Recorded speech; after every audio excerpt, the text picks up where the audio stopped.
Hey everyone, welcome to spell bee. Let's talk about Rasha Thadani जो जल्दी debut करने वाली है बॉलीवुड में। एंड इतना ज्यादा जो हाइप उसके अराउंड क्रिएट किया जा रहा है, इज इट जेन्युइन और नॉट? क्योंकि कई सारे रिपीटेटिव कमेंट्स देखने मिले जिसके चलते ऐसा लग रहा था कि क्रिटिसिज्म को दबाने का ट्राई किया जा रहा है। Rasha is 19 years old and Azaad film से she will debut. Oyamma song के चलते she got a lot of attention, but एक पैटर्न देखने मिला राशा के डेब्यू के around. Extreme positive narration set करने का ट्राई किया जा रहा है। मोस्टली जो भी रील्स देखने मिल रहे हैं राशा के, उसके कमेंट्स में स्पेसिफिक कमेंट्स है जो रिपीटेटिव आपको लगेंगे। जैसे ये 3 अलग अलग रील थे जो डिफरेंट पेजेस पे पोस्ट किए गए थे, पर एक सिमिलैरिटी कमेंट्स के पैटर्न में देखने मिला। यहाँ पे अगर आप देखोगे तो लिखा गया है, मोर टैलेंटेड देन जानवी, सारा, सुहाना, खुशी, she is better than all the so called star kids, look at her expression, she is the most prettiest star kid in Bollywood. और ऐसे सिमिलर कमेंट्स आपको डिफरेंट रील्स के नीचे देखने मिलेंगे। देन और एक चीज देखने मिला, उसको कॉन्स्टेंटली कटरीना से कंपेयर किया जा रहा है। Tara Sutaria and Katrina's combination. She has some similarities with Katrina, but she has a lot of potential. Her expression and cuteness giving Katrina's vibe. तो ऐसा लग रहा है कि एक प्लान मार्केटिंग स्ट्रैटेजी है। एंड डांस के मामले में क्योंकि कटरीना के सॉन्ग्स काफी ज्यादा फेमस है, तो वो पॉजिटिव एस्पेक्ट को इधर ग्रैब करने का ट्राई किया जा रहा है। क्योंकि अभी तक सिर्फ ये गाना रिलीज हुआ है, राशा की एक्टिंग कैसी है वो प्रॉपर्ली देखने नहीं मिला है। स्टिल इतने स्ट्रॉन्ग प्रेजेस जो कमेंट्स में लिखे गए हैं, जैसे कि no competition, she has conquered, she has basically destroyed all their careers and reality of life by this one song, she has expressions, she can dance, she has screen presence, now as long as her dialogue delivery is not rubbish, she is gold. तो just ये उसकी पहली film है, still उसको इतने heavy compliments मिल रहे हैं, directly लोगों ने कंक्लूजन बना दिया। ऐसा नहीं है कि ऐसे कमेंट्स ऑर्गेनिक नहीं हो सकते, पर ये केस में इतना ऑर्गेनिक इसलिए नहीं लग रहा क्योंकि अलग अलग सोशल मीडिया प्लेटफॉर्म पे similar wording, similar statements repeat होते हुए दिखाई दे रहे हैं। इस वजह से इट सीम्स एज इफ ये जानबूझ के कराया जा रहा है। नो डाउट सॉन्ग में इंप्रेसिव वर्क राशा ने किया है, उसके डांस मूव्स, एक्सप्रेशंस अच्छे हैं, and this is her first film, but genuine praises होते कमेंट सेक्शन में तो और अच्छा लगता। Feels like Raveena Tandon made sure to hire proper PR team before Rasha's debut. And ये कमेंट्स के इशू को साइड में रखे एंड राशा के वर्क को देखे। ऐसा लग रहा है कि राशा ने एफर्ट्स डाले हैं स्किल डेवलप करने में, चाहे वो एक्सप्रेशंस देना हो, डांस हो, या जिस वे से वो इंटरव्यूज दे रही है। इट इज इम्प्रेसिव जिस वे से वो इंटरव्यूज दे रही है, क्वेश्चंस को हैंडल कर रही है। नजर आ रहा है कि उसे मीडिया इंटरेक्शंस के लिए अच्छे से ट्रेन किया गया है, क्योंकि पहले फिल्म के वक्त ब्लंडर्स होते हैं।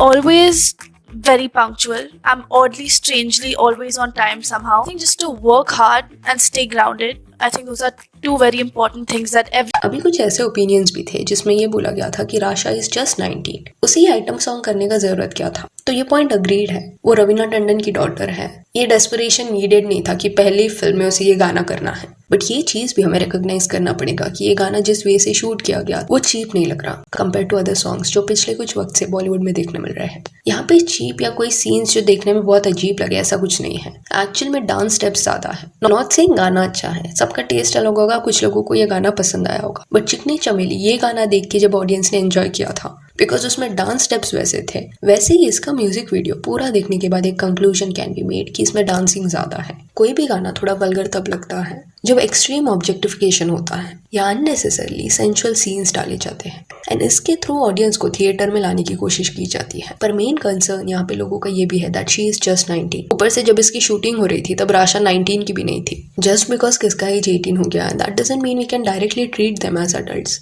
Legally of course, but still एक लाइन ड्रॉ किया जाता है। और ये फिल्म का ऑडिशन जब राशा दे रही थी तब उसका 12th का बोर्ड एग्जाम चल रहा था, विच मीन्स वो 17 years old होगी। According to her interview shooting शुरू होने के कुछ 3 या 4 दिन बाद 18 years उसका कंप्लीट हुआ। अब ये फिल्म आया 2 लोग लॉन्च हो रहे हैं, एक रवीना टंडन की डॉटर राशा एंड दूसरे अजय देवगन के नेफ्यू अमन। तो इट इज वेरी ऑब्वियस कि ये फिल्म में भी नेपोटिज्म हो रहा है। इस वजह से शुरुआत से ही एक्सट्रीम पॉजिटिव PR देखने मिला। एंड एक इंटरव्यू में राशा ने खुद ये बोला था कि वो धीरूभाई अंबानी इंटरनेशनल स्कूल में जब थी तब से वो वर्कशॉप्स वगैरह एक्टिंग के अटेंड करती है। एंड ये फिल्म के लिए अभिषेक कपूर जो डायरेक्टर है उन्होंने राशा को अप्रोच किया था एंड उसका ऑडिशन लिया था। According to Rasha the audition was bad, but Abhishek ji saw something in her and she was casted. अब it is not her fault कि वो प्रिविलेज्ड है, बट जो इंटरनेट पे कैंपेन चलाया जा रहा है वो पॉइंट आउट करना जरूरी है। एंड देखा जाए तो ऑडियंस बॉलीवुड की तरह डिस्क्रिमिनेट नहीं करती। They will praise you if you are actually doing a good work. आप स्टार किड हो या आउटसाइडर, डजंट मैटर, आपके काम को वो अच्छा बोलेंगे। जस्ट दैट इन केस आप स्टार किड हो एंड इजीली इंडस्ट्री में आ गए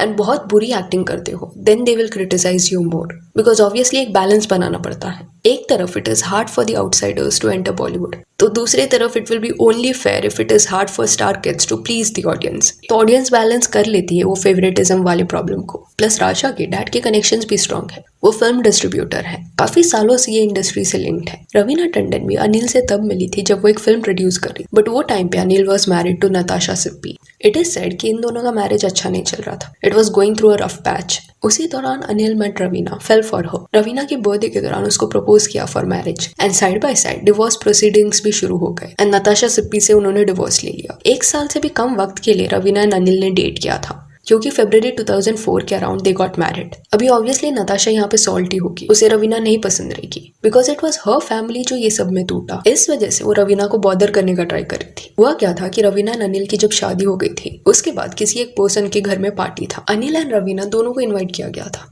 उनके फैमिलीज भी प्रेजेंट थे। नताशा को भी उस पर्सन ने इनवाइट किया था, सर्कल सेम था, नताशा भी उस पर्सन की फ्रेंड थी। तो सब ये पार्टी में गए थे एंड ये पार्टी के दौरान समथिंग हैपेंड, जिसके चलते Raveena got really angry and उसने जो उसके हाथ में जूस का ग्लास था वो नताशा के ऊपर फेंक दिया। रवीना झगड़ने लगी नताशा के साथ एंड इवन स्टार्टेड अब्यूजिंग हर। एक आर्टिकल में ये लिखा भी गया था कि रवीना ने ये बिहेवियर एक्सेप्ट भी किया है। जब उनसे इस पे कमेंट मांगा गया तब she said, and I don't regret what happened, my husband Anil is the purest cleanest person after God and my father. I won't allow anyone to cast aspersions on him, जिसका मतलब होता है to attack someone's reputation. Any insult to him is an insult to me. No one can sully my family, जिसका मतलब होता है damage and get away with it. Whereas Natasha Sippy का side ये था कि Raveena just jealous and insecure है and वो ग्लास उस पे जो फेंका गया था उसकी वजह से उसके फिंगर्स पे लगा एंड ब्लीड करने लगी वो। इवन शी स्टेटेड कि रवीना जो है वो चिल्लाने लगी, उसको अब्यूज करने लगी, बट वो वहां से चली गई। जो गेस्ट आए थे उस पार्टी में उनका साइड ये था कि नताशा बहुत ज्यादा क्लोज होने का ट्राई कर रही थी अनिल के साथ एंड इवन पार्टी के दौरान अनिल की बुराई कर रही थी दूसरों के पास जाके कि रवीना ने गलत डिसीजन लिया अनिल से शादी करने का, दिस एंड दैट, जिसके चलते ये सब हुआ। तो रवीना एंड अनिल के एक्शन से ऑब्वियसली नताशा हर्ट होगी, जिस वजह से वैसे सॉल्टी वे से एक्ट कर रही थी। एंड अक्षय कुमार को अभी कॉन्स्टेंटली बैकलैश मिलता है for cheating on Raveena and other actresses जिनको उसने डेट किया था। यहाँ पे विदाउट अ डाउट अक्षय का जो बिहेवियर था वो गलत था, बट रवीना टंडन ने भी सिमिलर गलतियां की हैं। पर ये इंसिडेंट के बारे में ज्यादा लोगों को नहीं पता, मोस्टली बिकॉज अनिल थडानी जो है वो दो पावरफुल है पर लो प्रोफाइल रखना प्रेफर करते हैं, जिसके चलते ये मैरिज कैसे हुआ इस पे ज्यादा बात नहीं हुआ है। Now when Rasha Thadani is debuting in this industry, तो ओल्ड आर्टिकल्स थोड़े सर्कुलेट हो रहे हैं बिकॉज ऑब्वियसली लोग जानना चाहते हैं उसके डैड का नाम क्या है। सो yeah, that's it for this video. Do let me know कि राशा थडानी का जो डांस था इस पे आपका क्या कहना है। And if you want, you can follow us on Instagram, जिसका लिंक आपको डिस्क्रिप्शन में मिल जाएगा। और ये वीडियो अच्छी लगी तो लाइक एंड शेयर करें और ऐसे और अपडेट्स के लिए चैनल को प्लीज सब्सक्राइब करें। Thank you.